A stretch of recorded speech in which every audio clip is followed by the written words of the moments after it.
Welcome back to the Small Wave Surf Report. Today we are in Folly Beach, South Carolina. The waves are reading about 1 to 2 feet and it's so windy. And we're gonna see if it's surfable. I don't have a leash. Oh,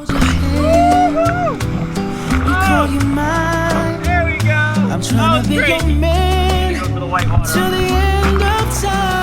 There's a guy on a foil way out there.